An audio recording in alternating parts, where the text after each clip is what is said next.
गिरणा डावा कॅनॉलच्या विस्तारीकरणाच्या संदर्भातील बैठकीला उपस्थित असलेले कॅनॉलच्या कार्यक्षेत्रामध्ये येणाऱ्या सर्व गावातील लाभार्थी शेतकरी बंधूंनो, मागच्या आठवड्यात भुसे साहेबांच्या नेतृत्वाखाली मिटिंग झाली. त्याच्यामध्ये काय काय विचार मांडले त्याचे सगळ्यात आपल्याला ज्ञात आहे. मी थोडक्यात आणि कमी वेळामध्ये मुद्दे तुमच्यासमोर ठेवतो. 1921 ते 24 वालचंद शेठच्या कृपेने ब्रिटिश कालावधीमध्ये चनकापूरची बघा दूरदृष्टी, चनकापूरला त्या ठिकाणी बांध बांधला तर शेती महामंडळाच्या जमिनीमध्ये भाडेपट्ट्याने घेऊन रावळगावची निर्मिती होऊ शकते. कुणाच्या कल्पनेत पण नसेल असं स्वप्न त्या माणसाने पाहिलं आणि चनकापूरची निर्मिती झाली. हे वास्तव वालचंद शेठ. आणि ते पूर्ण पाणी शेतीसाठी म्हणजे ऊस लावावा, कारण तेव्हा आपल्याला ऊसाचं पीक कळलं पहिल्यांदा. लखमापूर ब्राह्मणगावमध्ये नमुन्या दाखल बड्या बड्या लोकांनी 1-1, 2-2 एकर का होईना लावले. नंतर आराई पासून तर दाभाडीपर्यंत पूर्ण पट्टा हा ऊसाचा होता. हे वास्तव आहे. राहिला प्रश्न, मालेगावला 25 वर्षापूर्वी 0% पाणी जात होतं. टप्प्याटप्प्याने हळूहळू मालेगावने पूर्ण 27च्या 27 म्हणजे पूर्ण चनकापूर डॅमचं आरक्षण झालं. मी राष्ट्रवादीचा अध्यक्ष असताना अजितदादा जलसंपदा मंत्री होते 2012. तेव्हा हा विषय मांडला. दादा म्हटले 115 कोटीची योजना गिरणा डॅमवरून मंजूर आहे. काय बोलता डॉक्टर, जबाबदारीने बोला. 115 कोटी कशाला म्हणतात? म्हटलं दादा तुम्ही अधिकाऱ्यांना विचारा. विचारलं, खात्री झाली. आणि मग त्यांच्या दालनामध्ये त्या काळचे कळवण, देवळा, मालेगाव बागलांचे आमदारांसह माझ्या उपस्थितीमध्ये बैठक त्या ठिकाणी लावली. आणि बुवा हे का होत आहे तर मालेगाव महापालिका काय 1,00,000-1.5 लाख त्या काळातलं बिल ते भरत नाही. दादा त्यांच्या स्टाईलमध्ये बोलले की मी बोलणं योग्य नाही.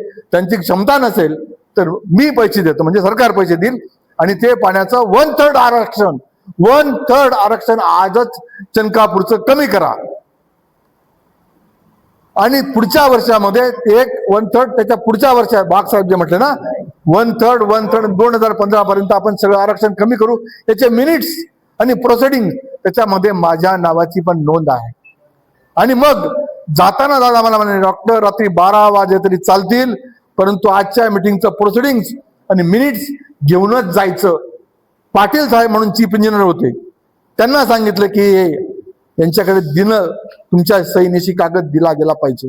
रात्री उशिरापर्यंत थांबलो, घेतलं आणि ते जे आरक्षण 1% झालं.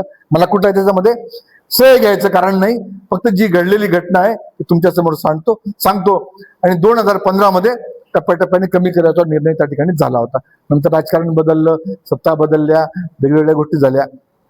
पण आपण जे म्हणतो, मला पहिली गोष्ट सांगायची आहे, मालेगाव आणि बागलाण वेगळं नाही. बागलांची गावं किती आहेत आज? 4-5 गावं. बघा आता लखमापूर सोडलं, पांडुण आहे, तळवाडा आहे, रावळगाव आहे, आगार आहे, दाभाडी आहे, पिंपळगाव आहे, आजंग आहे, सतमान आहे. या सगळ्या गावांची भुसे साहेबांच्या मतदारसंघातील लोकसंख्या 25 ते 30% आहे. हे सुद्धा वास्तव आहे. त्यांना सुद्धा आपण बरोबर घेऊ. दिलीप बोरसे साहेबांना पण सांगू, आपली जी मूळ मागणी आहे वाढीव पाणी असेल त्यांचं अभिनंदन. त्यांनी वाढीव पाणी नारपारचं आणावं. ते जर केलं असेल तर 100% ते अभिनंदनास पात्र आहेत, दुमत नाही. परंतु अगोदर ते पाणी टाका, वाढीव पाण्याचा साठा करा आणि नंतर तुम्ही खुशाल ते खाली घेऊन जा. आमचं त्याला दुमत नाही. आस्तारीकरण कधीही होणार नाही. सरकारी निर्णय काही उद्या कसाही उद्या, तुम्ही आम्ही जर एक राहिलो तर आस्तारीकरण हा विषय डोक्यातून पूर्णपणे काढून टाका. आणि हाय तो कॅनॉल त्याच क्षमतेने जास्त दिवस वाहू द्या ना.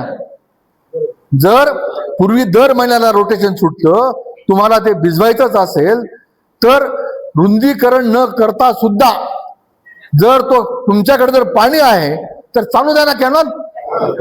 आमचं जर पोट भरलं तर आम्ही काय परत साऱ्या सोडणार आहोत का? दुसरी गोष्ट, भुसे साहेबांना आमची विनंती राहील, बोरसे साहेबांना आमची विनंती राहील, गिरीश महाजन साहेबांना आमची विनंती राहील, मुख्यमंत्री महोदय, उपमुख्यमंत्री महोदयांना सुद्धा याच्यामध्ये आपण वेगळे नाहीत. एक भाव अगोदर घ्या, कारण तोडाफोडानेटी ब्रिटिशांची होती. आपण सगळे एकत्रपणे हा मुद्दा जर पटवून देऊ शकलो की तुम्ही पाणी आणा, वाढीव पाणी झालं, एक्स्ट्रा पाणी तुम्ही घेऊन जा. 9 चनकापूर तुम्ही म्हणताय ना, 9 चनकापूर, 1 चनकापूर आम्हाला द्या मालेगाव बागलांना. आणखी उर्वरित 8 चनकापूरचं काय करायचं त्याच्याबद्दल आमचा विरोध असण्याचं काही कारण नाही. त्यामुळे हा कॅनॉल जर 12माही वाढला, नांदूरबाद परिसराचा वाहतो तसा, 8माही वाहतो तसा, वाहू द्या ना, काय बिघडणार आहे. तुम्ही आज त्या काळात ब्रिटिशांची दूरदृष्टी बघा की झाडं आंब्याची लावली, ती राखली जायची, गावाचा लिलाव व्हायचा, 50 रुपयामध्ये ट्रॅक्टरवर आंबे यायचे. हा इतिहास आम्ही पाहिलेला आहे. ठीक आहे, आता फळं कोणी खात असेल नसेल, परंतु झाडांचं पर्यावरणाचं रक्षण पण तेवढंच महत्त्वाचं आहे. दुसरी गोष्ट, आमची भुसे साहेबांसकट, दिलीप बोरसे साहेबांसकट सगळ्या लोकप्रतिनिधींना जाहीरपणे विनंती राहील की तुम्ही आमचे ब्लॉक जिवंत करून द्या. ब्लॉकचा पैसा जो असेल ना, तो वाटल्यास आम्ही भरायला तयार आहोत. सगळा जो असेल तो टोटल, मागणीचा वेळच येऊ द्यावत नाही. आणि आम्हाला पाणी वापर संस्था रजिस्टर करायला परवानगी द्या, परवानगी द्या. आणि राहिला प्रश्न 2 आणि 5 लाख महापालिकेसाठी फार छोटा विषय आहे. महापालिकेने ते बिल भरायचं, आता जर 25 लाख येत असेल असं आपण गृहीत धरू, ते सुद्धा त्यांचा जर असेल तर आपण शासनाला विनंती करू की तुम्ही त्यांना लाईट बिल साठी अनुदान द्या आणि मालेगावने पूर्ण क्षमतेने गिरणा डॅमचं पाणी वापरावं. त्याचं कारण असं आहे, 21 टीएमसी कुठे आणि 2.7 टीएमसी, 7 चनकापूर, 1 गिरणा डॅम. लिफ्टिंगचा जो खर्च आहे ना, त्यांनी सोडून दिला. आता शासन अनुदान देतो, तिथं मोठा प्रोजेक्ट उभा करावा. त्या लिफ्टिंगला लाईट बिल जे आहे ना, लाईट बिल त्या काळात दादा बोलले होते, पैशांची तरतूद मी करतो. त्याचा अर्थ असा आहे की सरकारला 5-25 लाखांनी महिन्याला काहीच फरक पडत नाही. जेव्हा लाखो एकरसाठी हजारो शेतकरी जिवंत होणार असतील तर 8 कोटी, 2 कोटी, 4 कोटी, 25 कोटी रुपये हा फार छोटा विषय शासनासाठी आहे, तुम्हाला आम्हाला मोठा आहे. तर आपण सगळे मिळून बागलाण तालुक्यापेक्षा मालेगाव तालुक्यातली मंडळी जास्त त्या ठिकाणी सिंचनाखाली येते, त्यामुळे ते आपले मोठे भाऊ आहेत, त्यांना बरोबर घेऊ. भुसे साहेबांना आपण ही विनंती सांगू, बोरसे साहेबांना सांगू, गिरीश महाजन साहेबांना सांगू, मुख्यमंत्री महोदयांना सांगू की ही घाई तुम्ही करू नका. एकदा पाणी टाकून घ्या, पाणी टाकून घ्या. आणि तुम्हाला जे मागे वाढीव पाणी लागतंय ना, त्याची ताण याच्याने जर भागत नसेल तर विस्तारीकरणाचा विचार करा पाणी जास्त आल्यावर. पण त्यांना जर वाहत राहिला तर मला खात्री आहे, आणि कुठेही पाणी उपलत नाही, टेंगोड्यापासून तर तळवाड्यापर्यंत एकाही शेतकऱ्याची तक्रार नाही की मला कॅनलमुळे पाणी उपलत असं नाही. जर विस्तारीकरण झालं तर पाणी उपलत, हे 100%. हो, 100%. आपला मुद्दा एकच आहे, तुम्ही जास्तीचं पाणी त्या ठिकाणी आणा. मी त्यांचं जाहीरपणे अभिनंदन करतो. 4161 कोटीचा निधी मंजूर केला सरकारने, त्याबद्दल जाहीरपणे त्यांचं अभिनंदन. परंतु ते पाणी एकदा सुरुवात करा. या कॅनॉलला जर 8 वर्ष लागत असतील, त्या पाण्यासाठी किती वर्ष लागतील ते एकदा टाकून घ्या. कदाचित आम्ही हयात पण नसू त्यावेळेस, परंतु पुढच्या पिढीसाठी हा विचार आहे की तुम्ही ते पाणी उपलब्ध करून घ्या. आणि ह्या कॅनॉलने तुमचं जर का त्या भागत नसेल, आता महिन्यातून रोटीचे 2 महिन्यातून सोडतं ना, 8 दिवसातून 15 दिवसातून सोडा, तुमची ताण पूर्णपणे भागेल. मालेगाव तालुक्यातील सगळ्या गावांना पाणी द्या, आमचा त्याला जाहीरपणे पाठिंबा राहील. जास्तीचं पाणी उपलब्ध झाल्यानंतर मालेगाव आणि बागलाण वेगळं नाही. त्यामुळे साहेबांना सुद्धा हा मुद्दा पटवून देऊ, बोरसे साहेबांना सुद्धा हा मुद्दा पटवून देऊ, गिरीश महाजन साहेबांच्या माध्यमातून सीएम साहेबांपर्यंत, उपमुख्यमंत्री महोदयांपर्यंत जाऊ आणि त्यांना हे सांगू की अगोदर पाणी आणा, ते पाणी पडू द्या आणि मग विस्तारीकरण करण्याऐवजी 12माही कॅनॉल चाला, 8माही कॅनॉल चालू करा. कदाचित तुमचा 60-70 कोटीचा जो निधी आहे तोही वाचेल आणि शेतकरी पण त्या ठिकाणी जिवंत होईल. अशा प्रकारचं जर काम केलं, त्या दिवशी भुसे साहेबांना मी सांगितलं की हा कुठल्याही पक्षाचा विषय नाही, हा तुमच्या आमच्या जीवन मरणाचा प्रश्न आहे. एकेकाळी म्हटलं जायचं, आज सुद्धा आपली अवस्था, हे पाऊस अवकाळी मगाशी बापू म्हटले त्यामुळे पाणी आहे, नाहीतर लखमापूरची सुद्धा 72च्या दुष्काळापासून सगळ्या दुष्काळांची अवस्था काय आहे, अत्यंत वाईट आहे. आणि का फॉर्म भरत नाही आपण, तर पाणी येतं मार्च मध्ये तुम्ही फॉर्म भरायला सांगता. म्हणून ब्लॉक पूर्वीसारखे जिवंत करून द्या, सगळेजण आपण त्या ठिकाणी जिवंत हो.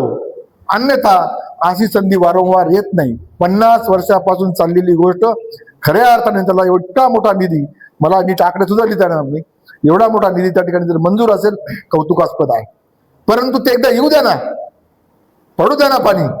वाढतं पाणी जोपर्यंत आहे तोपर्यंत त्याच्याने चालू द्या. अगदीच जास्त ओव्हरफ्लो असेल तर गिरणामयी आहे ना सगळं पाणी सामावून घ्यायला, काहीच अडचण नाही कितीही आलं तरी. त्यामुळे एकदा ते काम पूर्ण करा. माझी अत्यंत राजकारण विरहित ही चर्चा आहे. ही फक्त समाजकारणासाठी आहे, ही फक्त पाण्यासाठी आहे, तुमच्या आमच्या पुढच्या पिढी जगवण्यासाठी आहे. म्हणून आपण एकत्रितपणे कुठल्याही गोंधळात राहू नका. मालेगाव नाही, बागलाण नाही, जळगाव नाही, धुळं नाही, कोणाबद्दल आपण सगळे एक आहोत. वाढीव पाणी मिळतं आहे, शासनाच्या कृपेने ते पदरात पाडून घेऊया. आणि ते पाणी आता जास्तीचं होत आहे, तेव्हा काय निर्णय घ्यायचा तो घेऊया. परंतु आस्थारीकरण मात्र कधीही होणार नाही. ते कोणी लादायचा प्रयत्न केला तरी होणार नाही. ही काळ्या दगडावरची रेग राहील, याच्यात काहीच बदल होणार नाही. मी पुन्हा एकदा शेतकऱ्यांना सगळ्यांना विनंती करतो की आपण एकत्रितपणे बसा, बैठक घ्या, लोकप्रतिनिधींना बरोबर घेऊन, मंत्री साहेबांना बरोबर घेऊन या ठिकाणी काहीतरी आपल्या पदात पाडा अशी विनंती करतो. थांबतो. धन्यवाद.